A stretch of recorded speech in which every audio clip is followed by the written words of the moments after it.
Habari zenu na karibu.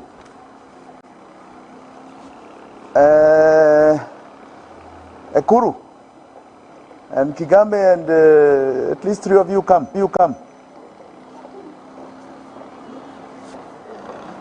Ah, yes.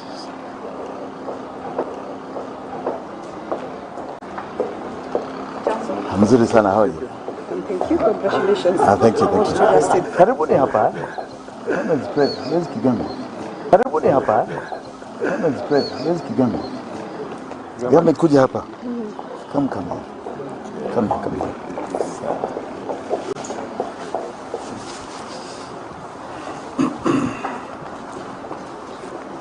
Ladies and gentlemen, are you ready? Ladies and gentlemen, we want to thank you all for being here. Ladies and gentlemen, we want to thank you all for being here. We hope to not take too much of your time. We are going to start with my Deputy Willis issuing a statement in relation to our candidature. Thereafter, we are going to have Ekuru Okot, who's going to say something, and my good friend Ruben Kigame, and then I shall speak. That is the order. So, Willis, karibu. Thank you very much. Yesterday we took our papers to IEBC for registration as a candidate, and we were ready with all the documents and the signatures, but the returning officer, in an unprecedented mode, decided to reject some of our documents.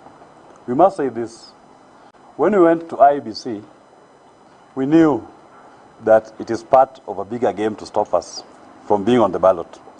It is part of a bigger game to stifle the voice of Kenyans from having an alternative.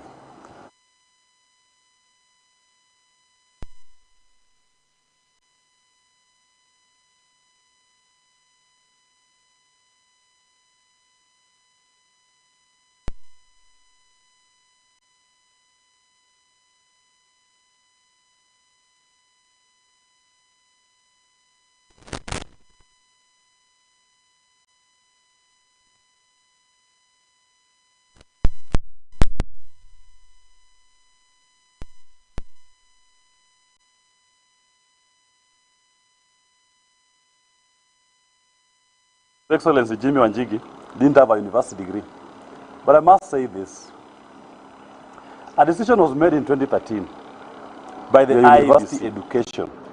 You are a holder of a degree.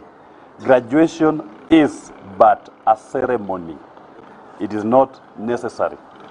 The IEBC used that decision to clear Governor Joe in 2013 based on his transcripts and his completion letter from the university.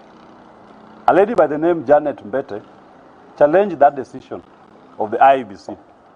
And the IEBC, in its rulings, found that Governor Joe was duly cleared to run. Subsequently, IEBC went to the High Court to seek enforcement of its decision. And the High Court of Kenya, in petition number 116 of 2013, did find that once you've concluded your university studies, you've met all the course requirements, you have all the marks for that respective course, you are deemed to be a graduate, and therefore you meet the qualifications specified in Section 22 of the Elections Act. That has been the law since 2013.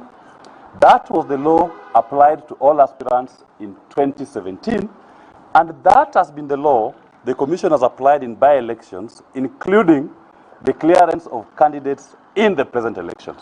And that was also the law at the time when my friend Walter Mungare was being cleared. So the law has always been clear.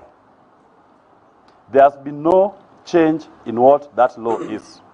It only changes when His Excellency Jimmie Wanjigi appears before the Commission, and then they illegally seek to now move away from what is settled law on the definition of a university degree, that which themselves they had sought.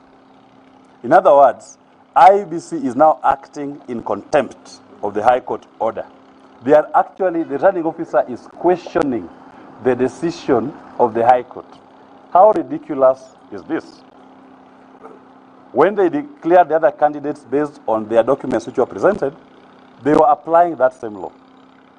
How then do they now turn around at this particular point to disown the law they've used successfully in 2 presidential and general elections just because they've seen His Excellency Jimmie Wanjigi as a threat on the ballot?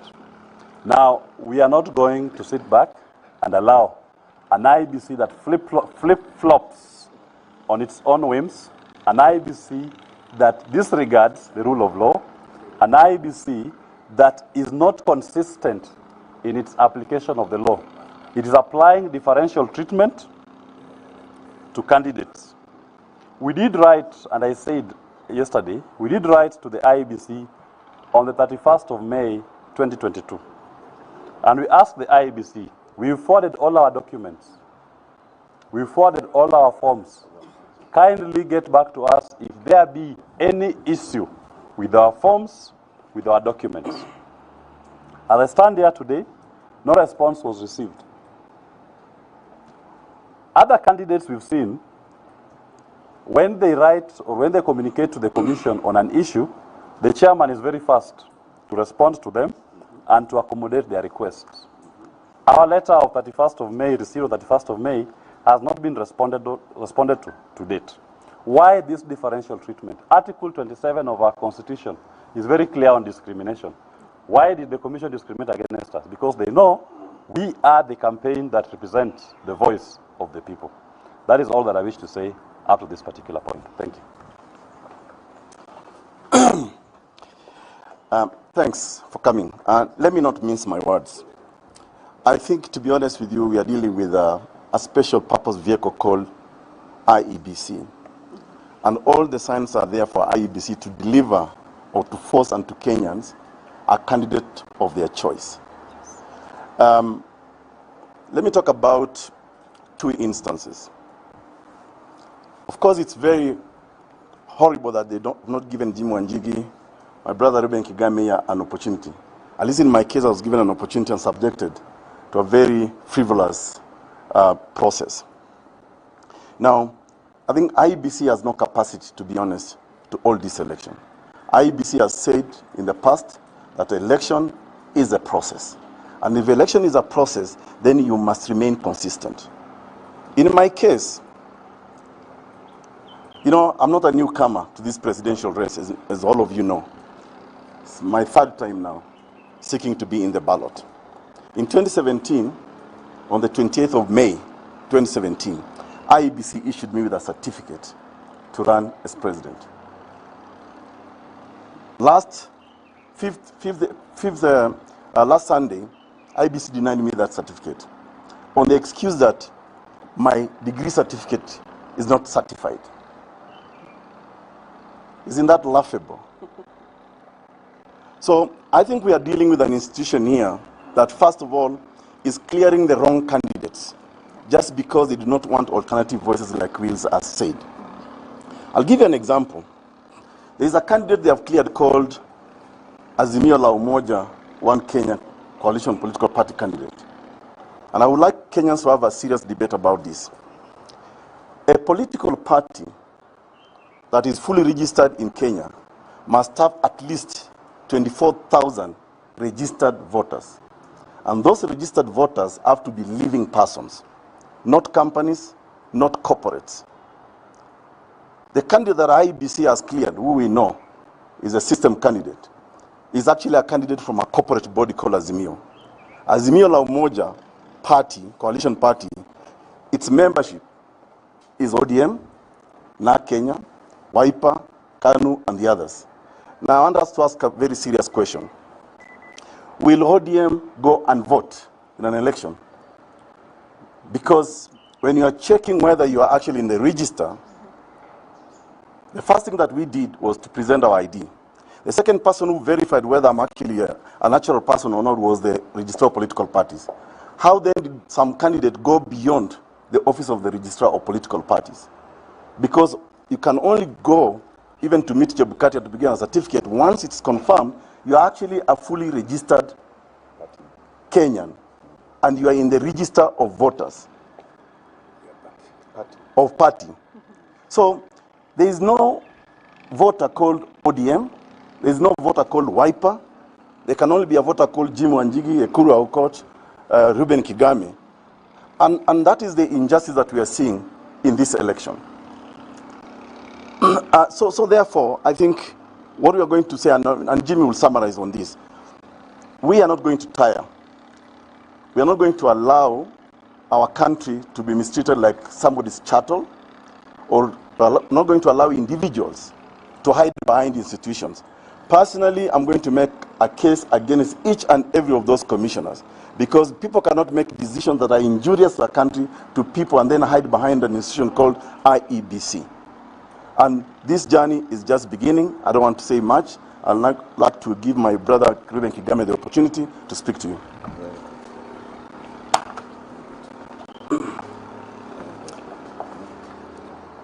Ladies and gentlemen, Article 27 of our Constitution 2010 says that it is not right for anyone in this country to be discriminated against on any ground. Just because you're a woman, you have a particular gender or sexual orientation or disability. I happen to be someone living with disability because of my visual handicap, but that has not stopped me from living my life in full. I have gone to school with bona fide degrees. I have worked and employed people. I have run a media house that I put up together myself. I have participated in the 2013 election in the Vihiga County gubernatorial race. And that particular election was actually managed by the IEBC, where I was an accepted gubernatorial candidate. Comes 2022, and I am not included on the ballot. The question is why? I have been included on the ballot before, but why this particular time? I rest it all on one person called Wafula Wanyonyi Chebukati and the commissioners and the entire body of the IEBC. Chebukati and IEBC are the most discriminating entity in this country. And I'll tell you why. First of all, they have refused to receive my signatures as an aspirant, even though I am gazetted, and I have approached them twice with the same signatures, and they have refused. They say I am late in submitting the signatures. A big lie. Because in the company of several other aspirants, we all took our signatures and copies of IDs on the 25th of May to Bomas of Kenya. And at Bomas of Kenya, I was received by their officials, namely Patrick and Ruth, who told me those particular signatures were not complete, they were not in their right order and format, that I should go and correct the format and resubmit. They did not take all of them. They took only 3 counties and said, go and work this out and bring them by the 29th. Guess what? I was there on the 29th with 2 big boxes of signatures from 26 counties. They refused to receive them. In fact, one of the security officers threatened to burn them. I was then denied access to Bomas of Kenya the next day when I wanted to see Chebukati to resolve this. But I must mention the incident of Sunday night, because I waited at Bomas from 1 in the afternoon until 11 at night. And I was told only Chebukati, my returning officer, could settle this whole question of receiving signatures. And so wait for him. I waited for him, and while I'm waiting for him, I'm asked for my email address. And at exactly 10 p.m., while I'm waiting in the lobby, Chebukati sends me an email saying I'm non-compliant. That is not just arbitrary, it is not acceptable, and that is not, in my opinion, the acceptable mode of communication to an aspirant. I must add and say, I was asked to go to Anniversary Towers. I did, and I was tossed from floor to floor to floor. Where am I going with all this? Simply to tell you that Chebukati refused to receive my signatures. Which law is tying Chebukati's hand if it's a law? Chebukati said that there is no regulation, there is no direction that allows him, as a returning officer, to even treat me preferentially or with affirmative action as someone living with disability.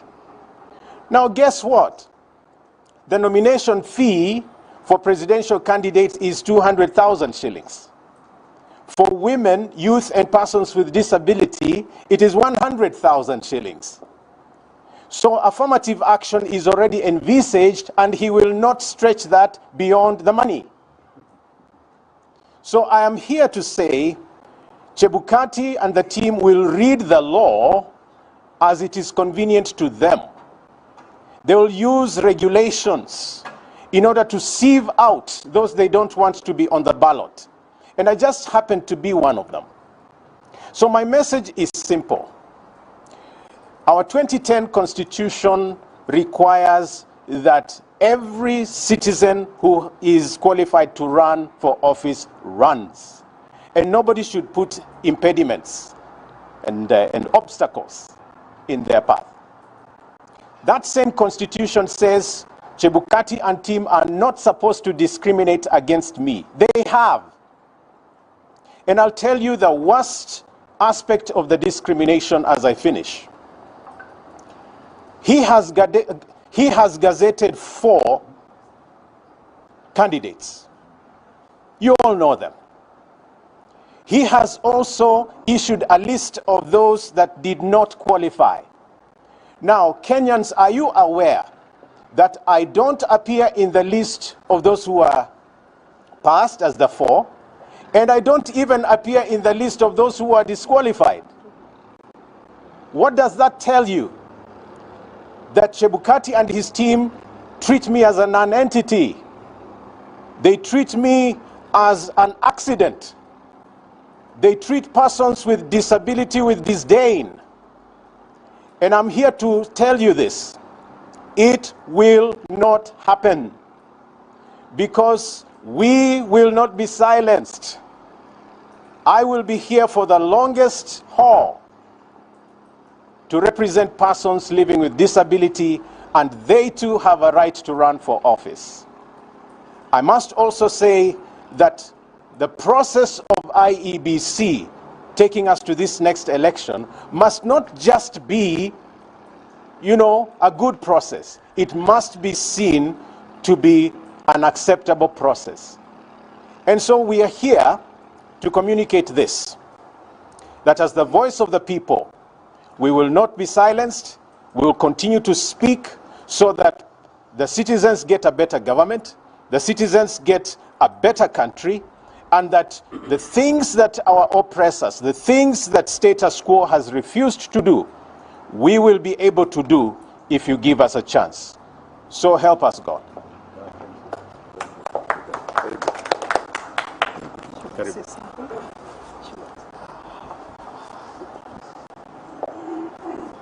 Once again, let me say thank you. I want to thank my good brothers here for the wonderful statements they have made. Kenya is at a crossroad, once again in our history. We are witnessing something that we have witnessed before. This was the time when black colonialism replaced white colonialism. And this climaxed at the period of the multi-party struggle in this country. We saw during that period where we had a foundation of a very good constitution. Laws were brought in that continually usurped the democratic nature and the inalienable rights of every Kenyan thereafter. In fact, during the Moi period, I believe there were 141 new laws that were brought to subject the people of this country to a dictatorship untold. In 2010, we passed a new constitution, believing that we have got new rights embedded that people have fought for, believing people had died for. And we were very proud of that new constitution. And our prayer, come the 2013 election, was that there would be an ushering in of a new government that would ensure that the inalienable rights of that new constitution were going to be adhered to. And that the government that was coming into place in 2013 was going to be a government that was pro-reform to that constitution. It is evident to all of us today that this is a government that decided at the beginning it is going to claw back what we envisaged as the gains of the 2010 constitution. We saw an attempt by this government to regularize and manage NGOs under a new PBO Act. That fight climaxed in 2017 when we saw, after the general election and the debacle of that general election, certain NGOs and their offices being vandalized by KRA and the police. Oppression of the alternate voice. We saw as an excuse for terrorism that the government had failed to manage. Draconian laws brought to a parliament to subject us to the previous Public Order Act that was very vicious in nature on our human rights. And that caused a lot of fights. Some of those laws were implemented, clawing back the reforms and the reform nature of the 2010 Constitution. They didn't stop there. They didn't stop there. They went on. Not only did the Supreme Court announce them as having participated in illegalities and irregularities, they literally pronounced the regime as having done a coup on the people of Kenya in 2017. They didn't stop there. They decided now the next target is the opposition. So my previous party leader, who was then viewed as the opposition leader, was swallowed in by the same people. And the voice of the opposition, as we knew it in parliament and we knew it institutionally, was removed. We have seen it further in the media, where ownership has been intimidated, where advertising of government revenue was taken through an agency so that it is apportioned according to whether you are articulating the government or you're anti-government, muffling the voice of the media. They then come back and they decide they are going to further reform political parties. And they hurriedly pass through acts in parliament.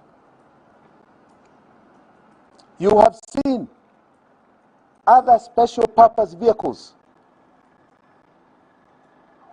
KRA, DCI, that were used even in the colonial period of Moi, start to be activated for the same purpose: muffle the voice of the people.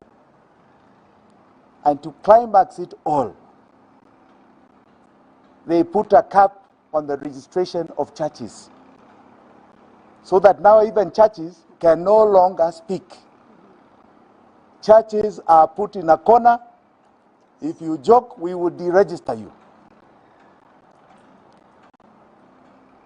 Now, we've seen this template before.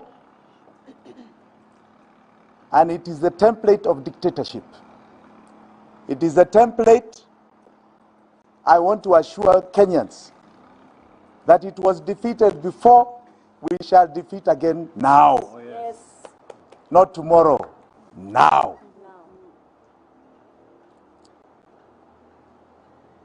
The current head of state, who is supposed to be exiting, has decided he wants to extend his rule kinyume cha sheria ya Kenya, kinyume cha katiba ya Kenya.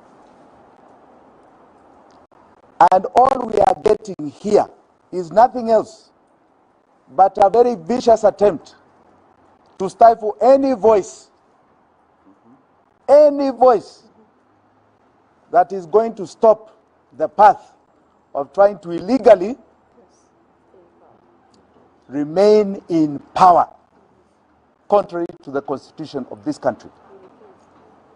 And we want to tell the current head of state, you shall not succeed. You shall not succeed in muffling the voice of the people and giving the people the voice that they want to speak for them on the ballot. You will not succeed. You will not succeed. These are lame attempts.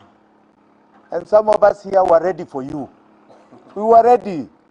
We knew these things were going to come. So we are ready for you. Na muna bahati mbaya, kwa sababu tunajua sheria ya Kenya, and we were ready for you. You can throw what you want, but we are ready for you. And you shall be defeated even here. Hakuna mahali ambao umeshinda sisi. You have been at it for the longest period, na umeshindwa, na hata hapa utashindwa. Utashindwa. The voice of the people is now beginning to be heard in large numbers. The people you're seeing standing with me here began individual contests and individual conquests. And over time, they have managed to gather more and more support. We are now speaking as more and more people. We know that we are speaking to the 48% that is undecided in this nation about what is being presented as the decision of 2022, August 9th. And we want to assure those Kenyans and many others, we believe we are the majority, that your voices are going to be heard and you shall be on the ballot. Asanteni sana. God bless you. Asanteni sana. Thank you. I don't know whether my colleague is asking whether you have any questions, but we want questions in line with what we are speaking, so we don't dilute our message. So let's don't start asking us periphery things. We'll take questions that are in line with what we have spoken here. Yes. Emmanuel, zungumza.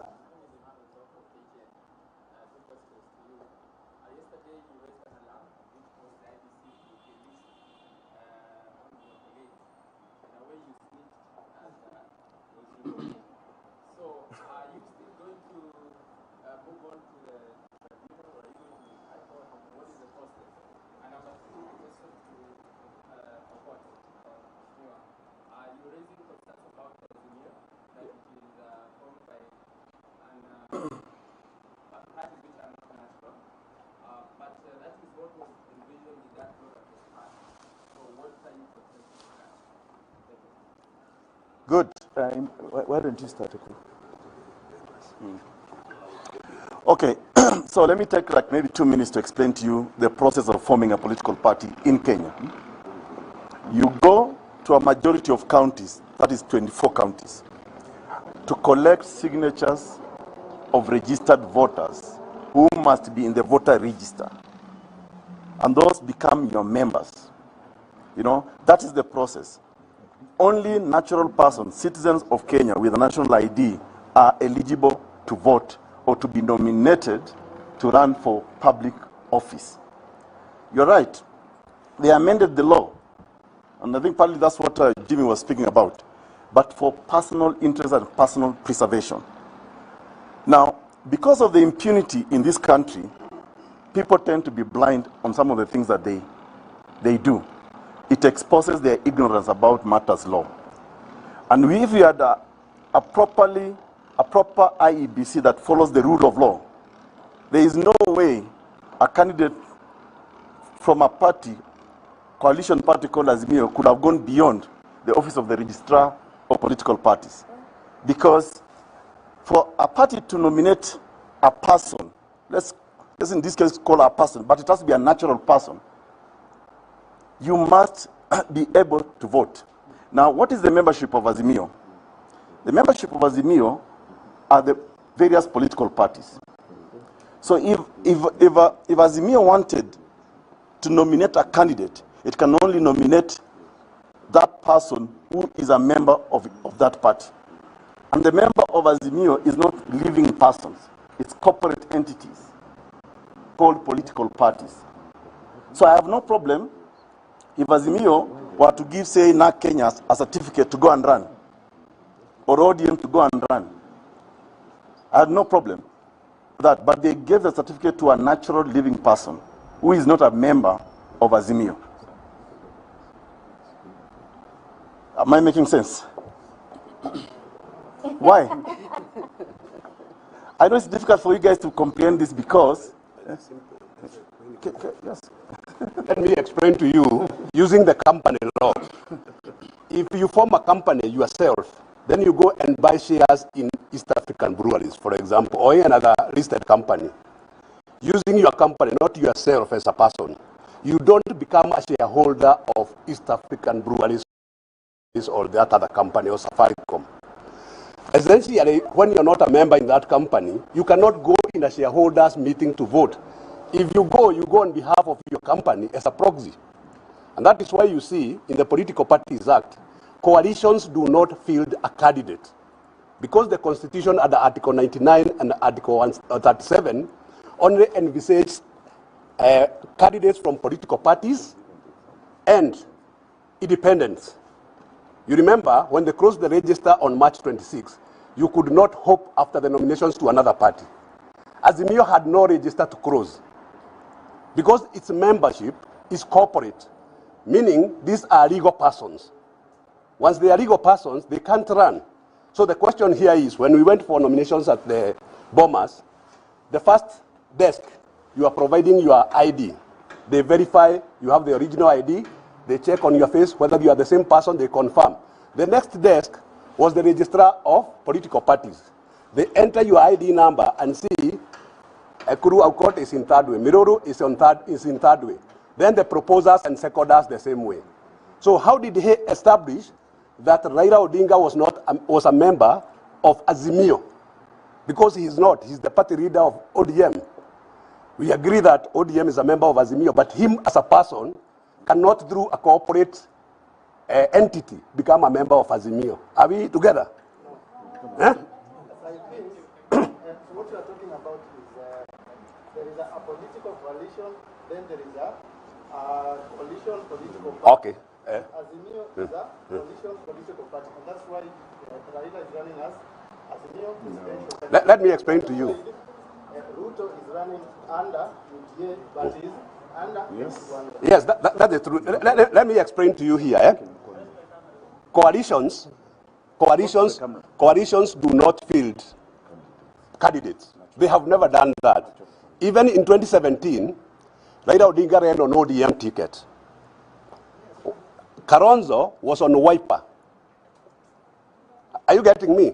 Because political parties are the ones which field candidates, because the Constitution has only two kinds of candidates. So now Azimio is both a coalition and a political party. The problem here is, once you are in another party, you cannot be in two political parties at the same time. That is the law.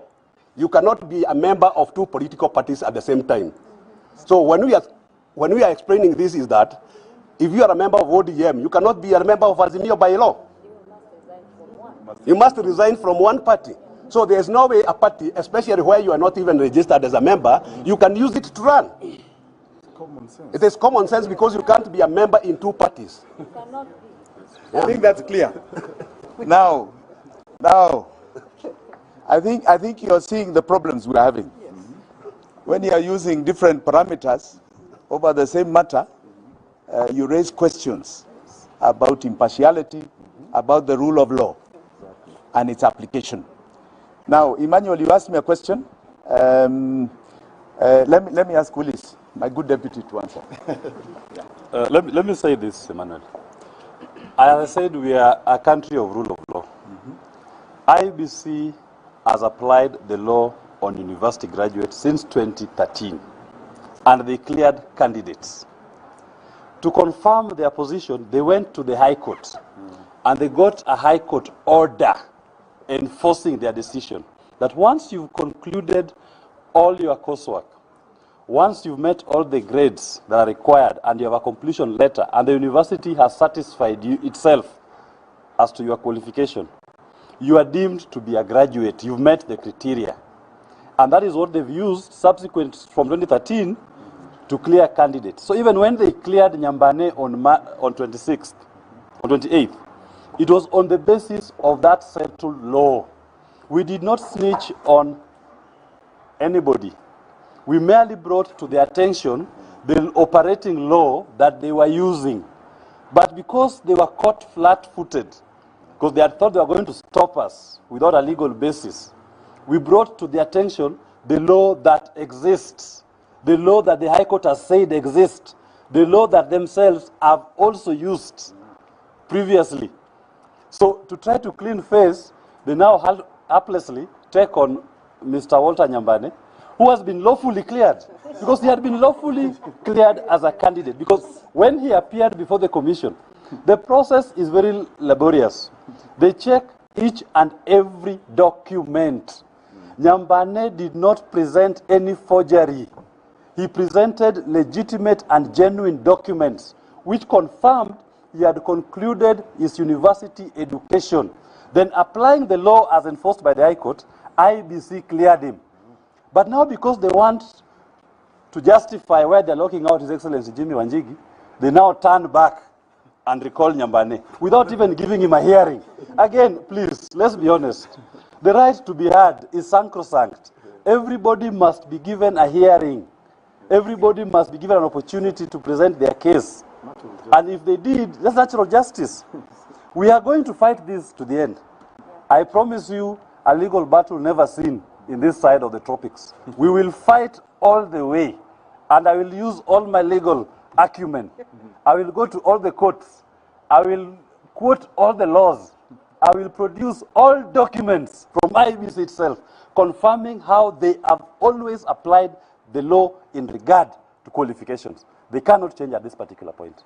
Yes, on your point, before you leave the court, you said that once you have your transcript and you completed your coursework, Yes. you should be seen as a graduate. Yes, yes. Does it work that way? Because I will ask you, when people are going to graduate, before you are conferred a degree, Yes. you are called a graduate. Yes. Then after you've been conferred a degree, Yes. so that's when you become a graduate. Yes. So where does it apply that when you have the transcripts and you completed your coursework, then now you are a graduate? You know what you are saying are exactly the points which were raised in the case before the High Court. Exactly. The definitions you are saying in 2013. All those who are discussed, the definition of a graduate, I'll give you the judgment when we leave here. And the court says Once you have concluded your coursework, you are deemed to be a graduate. That is what the court of law has said. If you have a problem, let me just finish.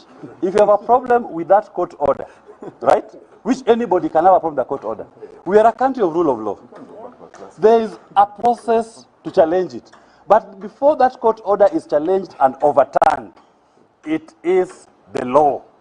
That is the legitimate expectation. Just like the rule. Now, any other question? Any other question? Who are you? Who are you? Sorry?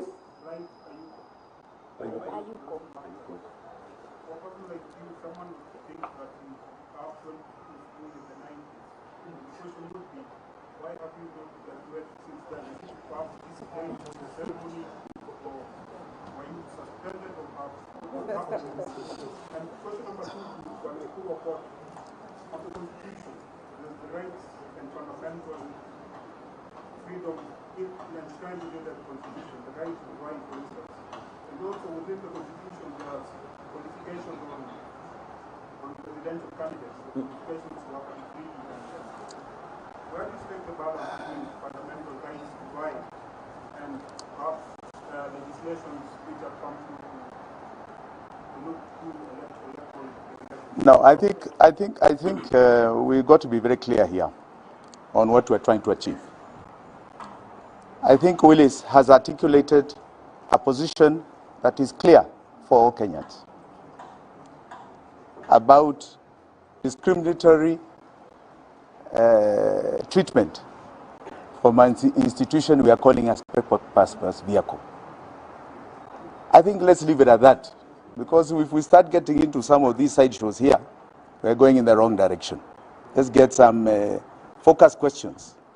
But I think as we are talking, I think we have mentioned and we have said what we wanted to say today. I think we've been very clear about our intent and what we are calling the voice, that you're going to start hearing the voice of the people of this country. Asanteni sana.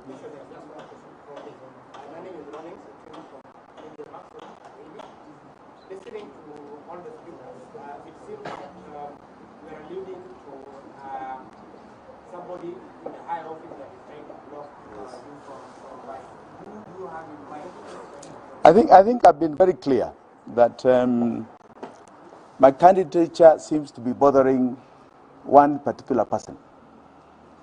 And that person is Uhuru Muigai Kenyatta. It bothers him. And I want to be categoric that he has tried before and not succeeded, and even now he will not succeed. Why do you think it's bothering? I think you should ask him that question. I think because now I have made the allegation, I think you should ask him that question. Because he has used every special purpose vehicle at his disposal to do nothing else ever since he got to power,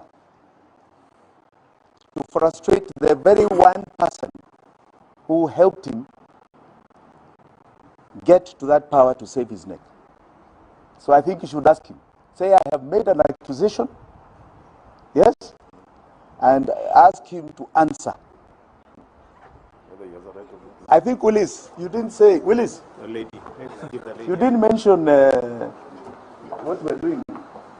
As I said, I've promised IBC a legal battle royale. We'll come with all our armor and all the laws and all the documents that they've used previously to confer on people registration as candidates. We will start from themselves. We'll give them a first opportunity to correct their mistakes. If they don't correct their mistakes, we will use, and we believe in the rule of law, we will use the law to challenge every single decision that IBC will make.